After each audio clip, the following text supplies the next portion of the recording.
morning, Miss Sherry.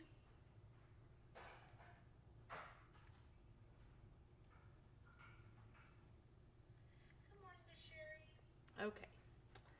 I think I've got audio, so that's a good thing. Good morning, Miss Deanne. Hello, hello. Transition to my face. Good morning.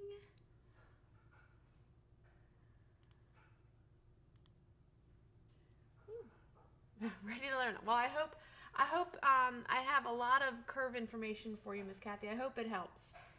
I don't have any secret wizardry or anything, but hopefully some of the tips. Good morning, Miss Phil. I hope it's warm in Florida, but not too warm. We have a nice, I don't know, spring, fall, cool morning this morning. Tomorrow, it's supposed to be back up in the mid 80s, so it can't make up its mind. We are in the yo-yo season of Maryland. Thank you, Miss Deanne. It's called Don't Go to Bed. No, it was an interesting evening. I apparently had a lot on my mind, and sleep was not important to me. So, get through these 2 classes here this morning, delivery of a machine, and then I can reward myself with Nicoletti's pizza. Yay! That's my goal today. Nicoletti's. All right. Good morning, everybody. So this morning we are going to focus on curves. That is specifically, we're going to talk about them using AccuQuilt dies, but you could use any of these tips and techniques on how to sew a curve, even if you have templates or any other curved shapes. Specifically, we're going to focus on a drunkard's path shape here today, but the techniques and rules apply to all. So, I know, Miss Phyllis, I'm so sad. I missed you. I thought for sure I would be back. I didn't realize you guys would be spending the night in Fredericksburg. And then come over. I was like, oh, they'll leave down there. They'll be up right about lunchtime. I should be back. I know, I'm sorry I missed you too. But it looks like you guys had fun. All right, so let's get curvy this morning. Get you all the information that I have, and then you can start your days. Get outside and enjoy the cooler weather in the yard today before it gets really hot tomorrow. All right. So we're going to get over our fear and conquer curves. We're going to talk about cutting them, pinning them, sewing them, and then pressing them. Okay, so those are the 4 topics we're going to kind of look at today on your particular curves. In the AccuQuilt world, these are the dies that contain curves. We've got multiple drunkard's path dies, the apple core, winding ways. You have clamshells, it should say rob Peter to pay Paul. And then those would be what I would call more of not beginner, easier things, which I forgot to, obviously didn't want to call it beginner, which is why the slide still says subtitle. I couldn't come up with a better name for it last night. And then you get to more advanced. And advanced meaning these may not be traditional blocks, little funkier shaped curves, maybe multiple curves in the block, where we get to that flowering snowball. We've talked about courtyard before in a breakfast club, glorified 9-patch, Cleopatra's fan, local color, double wedding ring, and the mariner's compass dies. And so all of these have the dies, have these shapes ready for us, ready to cut using the AccuQuilt. Typically, we're going to focus today specifically on a drunkard's path. The shapes that I have pre-cut here are from the 3.5-inch finished drunkard's path. So that means once the 2 units are sewn together, the pie and the crust are sewn together, that's a 4-inch square, and then when we sew it into a block, it would be 3.5-inch finished. So just to cover how to cut with the AccuQuilt and for best results, you always want to make sure that you position the lengthwise grain, okay? And if you remember, the lengthwise grain is the straight of grain. That is the grain that runs parallel to the selvage, should run underneath of the rollers in the same direction. So you put the selvage kind of along the edge of the die where the label is at, and then run that through. With the drunkard's path, you do not need to put anything on point. You don't need to make sure anything. Running it straight grain will put the curve on the bias edge. So you want to make sure that you do lay it correctly on the die. And then if with the drunkard's path die, if you do 4 layers at a time, 2 layers of each color, you will cut 2 blocks, two color blocks in one pass. And that would give you what you need to make two full drunkard's path blocks, and I'll explain that in a moment. There are 2 shapes to a drunkard's path, and I refer to them as the pie and the crust. It's also the quarter circle or the arc, okay? Completely your choice, but when I talk about and teach, I talk pie and crust. And so this just gives you, you can see out of a yard of fabric, you can get 110 pie pieces, and out of a yard of fabric, you can get 64 arcs. So you can get quite a bit of fabric shapes out of a yard of fabric. You will see on any of the AccuQuilt dies that have a curve on them that there are notches in the fabric that get cut. And those notches are there to help you align the curve and the seam, for helping you get faster pinning, so you can also get to sewing faster. And they appear on any die, like I said, that has a curved seam to it. There may be multiple notches on a curve, anything along that lines, but AccuQuilt, if it is necessary or extremely helpful, they are going to notch the die for you. And you will see that here. So, in pinning, okay, first, the way that we lay the shape down, you're gonna lay the pie piece on the table and you're gonna put the crust on top. And I'm gonna change the camera here in just a moment and let you be able to see this. And so we have the pie on the table, the crust on top. We're gonna match the notch and the raw edges, okay? So we'll match those notches right sides together. And then depending upon your technique or what you like, less pins are better, at least in my opinion. And the other thing that I like is you should only pin in the seam allowance. And so let me show you what that means. Okay, so just so for those that this is a, let me get the camera, there we go. This is a quarter of a drunkard's path block, okay? A drunkard's path block is technically 4 squares, okay? 4 quarter units that go together. And so if you cut two of the greens and 2 of the whites and pass through the AccuQuilt in one time, you will actually cut enough to do 8 quarter units or 2 blocks, okay? So, like I said, when you cut, you're gonna get those little notches that are going to appear on your fabric shape for you so that you can easily match them. We're going to lay the pie piece down on the table, right side up.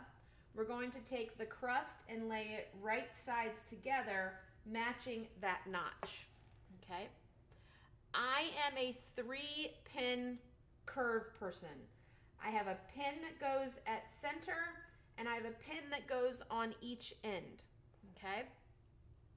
Now, depending upon the template and the path, the amount of this can be very different, okay? Depending upon the template that you're using or the drunkard's path function that you're using.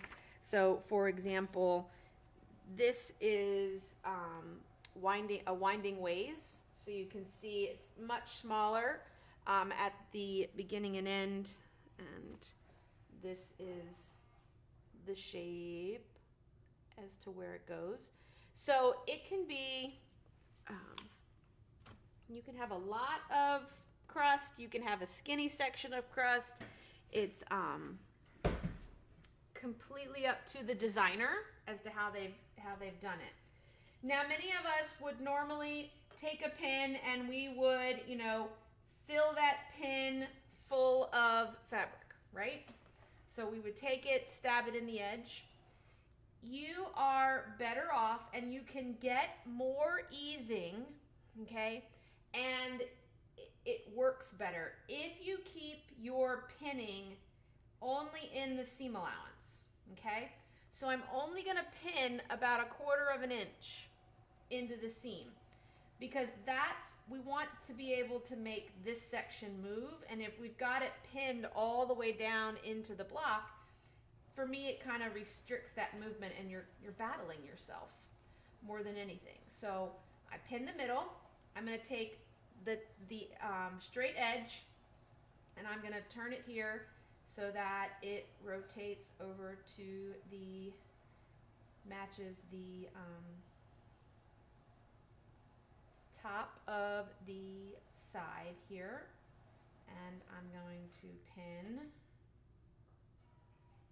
again just 1/4 of an inch, and then I'm going to do the same on this side. Okay.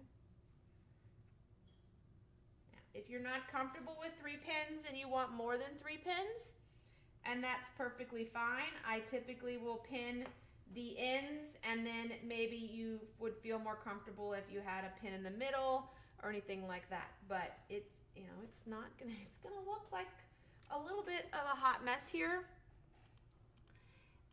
for sewing purposes, and it could be a little overwhelming, but slow and steady, we'll get there. Okay, we're going to sew a 1/4 of an inch seam. Okay. And we're going to do that, okay, with 1/4 of an inch. We'll stretch and ease the pieces as we go. You should be sewing with the crust up, okay? So the pie will be down on the machine and the crust will be on top of the machine. So let me pull up the machine camera here.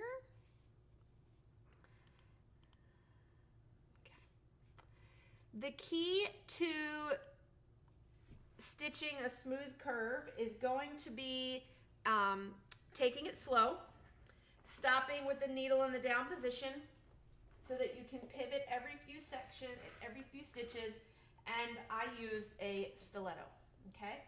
If you have a freehand system on your machine or you have a hover function, this is going to be a good place for that.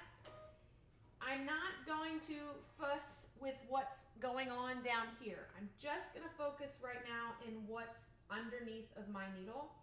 And so I am only going to, I'm going to try to do this and keep my hands out of the camera, so bear with me. I'm going to take a couple of stitches in here so that I can get this fabric secured at the end, and I can take my pin out. I'm going to raise my foot with my hover or with my freehand system, get my hand in here, use my stiletto. I'm going to make that section match. I'm going to stitch a few stitches, and then you'll see it just starts to really come together. Sewing curves is not a fast thing, okay? I do also find that if you have the ability, You may find lowering your presser foot pressure on the machine will help as well, okay? You will feel like you can, the machine's not pushing the fabric or battling it any more than you are. I'm gonna go up to that middle pin. I'm just gonna position the area of the fabric that's getting ready to go underneath the needle, and then I can fiddle with the next section of fabric.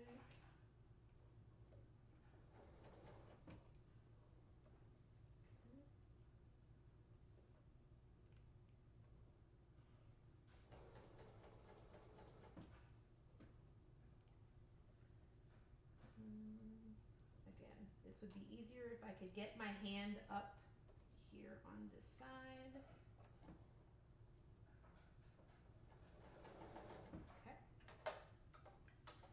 And then cut. All right. And then we will have our curve. Okay. And then we'll talk about pressing here in 1 second. So again, by using your freehand system or your hover function, gives you the ability to keep your hands free so that you can use both hands to keep on the fabric so that you can fiddle with that versus having your hand raising and lowering the foot, and then also trying to position your fabric with one hand. This gives you both hands to be able to do that, okay?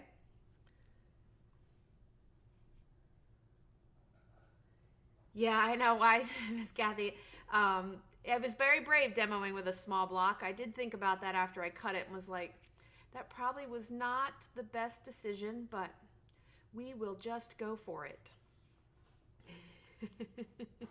Yeah, a stiletto helps because that stiletto will allow you to get farther back under the needle, towards the foot and the needle than you can with your fingers, and as well it will also keep you from stitching your fingers, okay, as well. Okay, we have our block. This is it's not a sewn in wrinkle, it's just a wrinkle from where it needs to be pressed out in there. So there it is. So again, it's not a pressed wrinkle. It's not a sewn in wrinkle. This is just a wrinkle from where it needs to be pressed on with the iron. Now, some designers will give you the ability to they oversize their shape so that you can trim down, okay? That way you don't have to overly stress if things don't come out. Here's one that's ironed. Let's get those out of the way. And those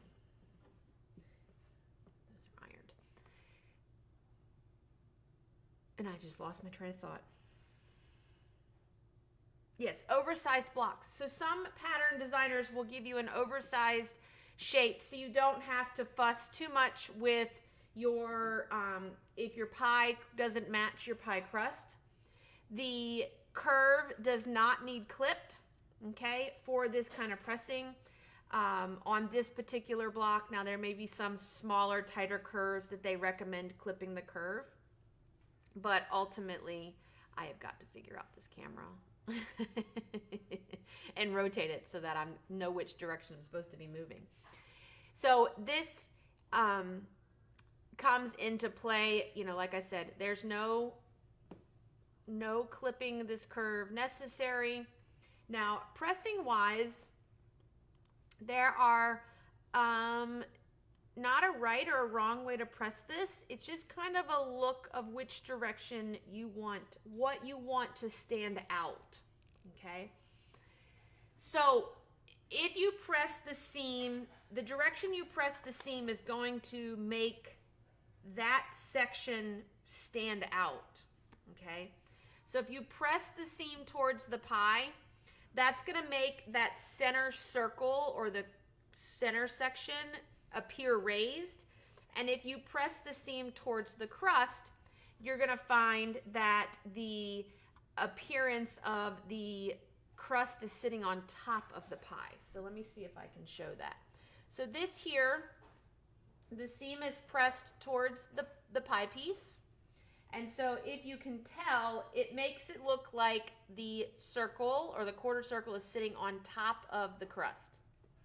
And on this one, we've pressed the seam towards the pie, the crust, and if you can see, it makes the shape look recessed or underneath, okay, that particular crust.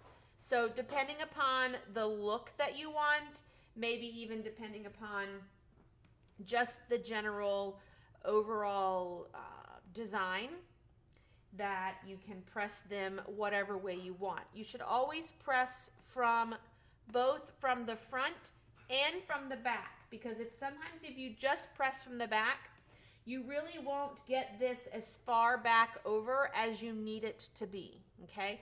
And you'll end up with like a, let me see if I can get this to, you know, you'll press it, but you'll have this little lip that didn't get pressed. So I usually will press from the back first and then flip the block over and press from the front, okay? We don't want to do too much ironing, okay? We really want to do more pressing than anything so that we can keep this, but we want to make sure that we have pressed it so that the fabric comes all the way over that seam that we sewed and not give us a little bit of a ledge that's in there, okay? That makes sense? All right. Because for the most part, that's sewing a curve, okay? Curves are not, they're not hard by any means, but they're not quick. They do take time to do. You have to sew slowly in order to be able to sew that. You know, these blocks don't come together quickly. Okay, so this is a winding ways. So again, the winding ways has a curved piece that gets pieced in here. So you can see there's the notch this direction for that. And then it has this curved piece that goes between two curves, and it has its notched section, okay? So that's a winding ways block. I'm not a huge, so you can see that's half of a winding ways, and then you have to put the other piece in. So when you're looking at this type of shape, you've got two notches, you can see, and you have a center. And so that helps you align and kind of make sure that you're easing and stretching in the right locations for your project. Now, I'm not a huge drunkard's path person. These blocks, you know, in the traditional setting are not my number one ones to want to make. But there are some different design options that are available. So these here are traditional two-color drunkard's path block ideas. Again, these are not 100% my favorite blocks, but I do have a few more unique settings that you can see. Here are a couple of options that use different size drunkard's paths, different color combinations of drunkard's paths. So you can see in like this has green and white. This one has green and white. This one has orange and green to continue on. This one uses, you know, the same 4 shapes, but the one has the shape is rotated inward to give you this kind of look.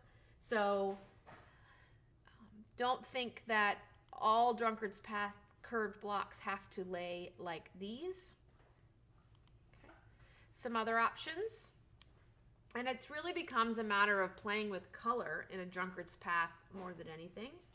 Okay, so these options, you can see we've got some flowers, the drunkard's paths, that are on the right here that add the white as kind of a secondary background, secondary pattern for you. And then in true Amy fashion, a nice little quote from Disney himself. It says, "The only way to get started is to quit talking and begin doing." So the only way to get over your curve fear is to stop talking about having a fear of curves and start sewing those curves. Now, typically when I would start with a pattern that has curves or anything along that lines, I would cut fabric scraps first, test it, figure out what, maybe my presser foot pressure needs lowered. Maybe I only need 3 pins. Maybe I need more pins, that type of thing. But the more you do it, the easier it will, the more comfortable you'll get. So I usually cut a couple of scrap blocks out of scrap fabric and sew those until I get comfortable with sewing those particular curves. Specifically, if it's not a true 90-degree curve. And so a traditional drunkard's path is going to be a 90-degree curve, right? Because this is a 90-degree corner, so this is 90-degree angle, okay? So if you have things that are a slightly different curve, maybe a little not quite as sharp, like for example,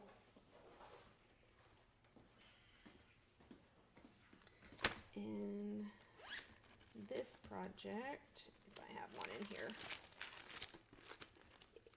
many of you are familiar or you may know of So Kinda Wonderful, okay? We're working on their Starry Night blocks, but they have a variation of a drunkard's path, okay?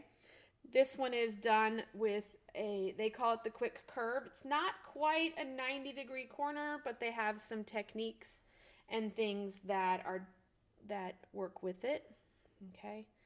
So that you can see. But what's great about these curves from So Kinda Wonderful is that they are oversized, okay? So they're meant to be trimmed down. I'm trying to see if I have one. And they have a specific ruler that they use. Oh, there we go. So they are designed, they've designed their pie and their crust to be slightly larger, okay? And then you can square this whole thing down. Like this will become like a 4-inch square. And right now it's sitting at like 4.5, 4 3/4. So the So Kinda Wonderful projects are really a great way to get comfortable with sewing curves. They're not difficult to cut. Everything is laid out for you. They are, if you're part of the MGQB Society group, once a month you see the gals posting their Starry Night blocks, and those are all done with the So Kinda Wonderful Wonder Curve, okay? The Wonder Curve is definitely more, this is the ruler, it's hard to see. That doesn't help. That doesn't help either. Is definitely, more like the drunkard's path, okay, the Wonder Curve, versus the quick curve. The quick curve is more like a melon versus like the drunkard's path, but still a great way to get comfortable with sewing curves. Make them bigger, trim them down, okay? So unless the pattern designer has designed it like that, it doesn't work, because you have to leave the appropriate amount of crust here so that you make sure that you have your pie crust there.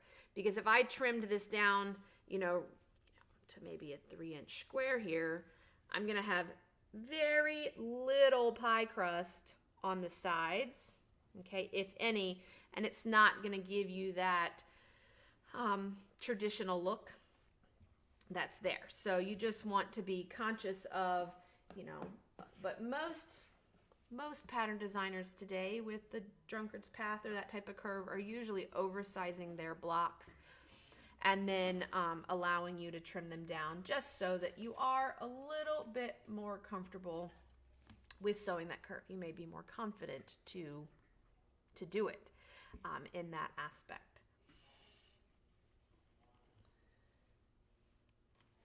Yes, so trimming does take the fear out of it, and it's not a lot of waste, you know, for the most part. I mean, like with this, with like the So Kind of Wonderful stuff, you're trimming and you're losing like little pieces, shavings.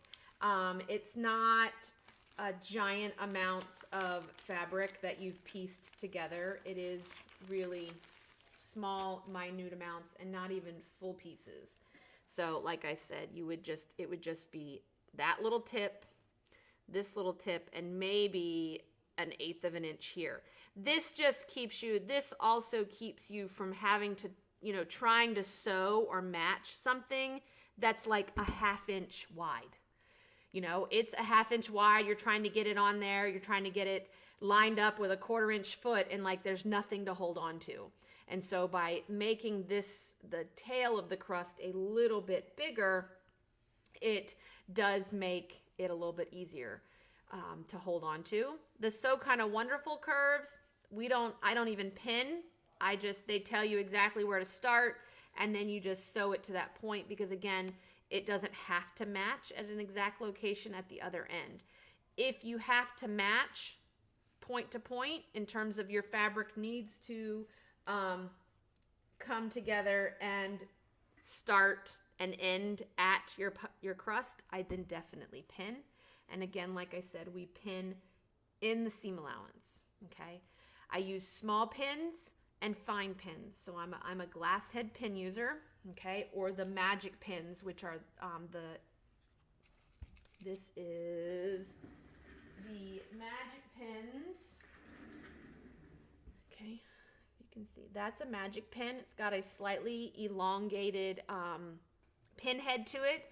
They are heat resistant as well. And this is a glass head pin. It's got a very small tip. So if you have a hard time getting a hold of these with your fingers, the magic pins are a little bit better. They are very fine, both of them. And you want to get a fine needle. You don't want your big long needles. You don't want the needles that you would be using to like your flower head pins and stuff like that. They're longer for like bags and thicker fabrics and things. You definitely want a shorter pin to work with. And then so an applique pin, a silk pin, something along that lines with a small head will be best for pinning your curves. And remember, ladies, remove those pins because Yes. you don't. You'll come see me. That's right. No sewing over pins. Pins have to be taken out before you sew over them. Miss Teresa, I do sell magic pins. You can, if you go, I have them. They make them in all sorts of types and sizes. You have quilting pins. All sorts of stuff. So I will put here in the box. There you go. Just drop the search in there for you. But yeah, they are, and they're wonderful because you can, correct. So Miss Christie, you are correct. So the question is, if you cut the fabric using the AccuQuilt die, you won't have any extra to trim. Yes.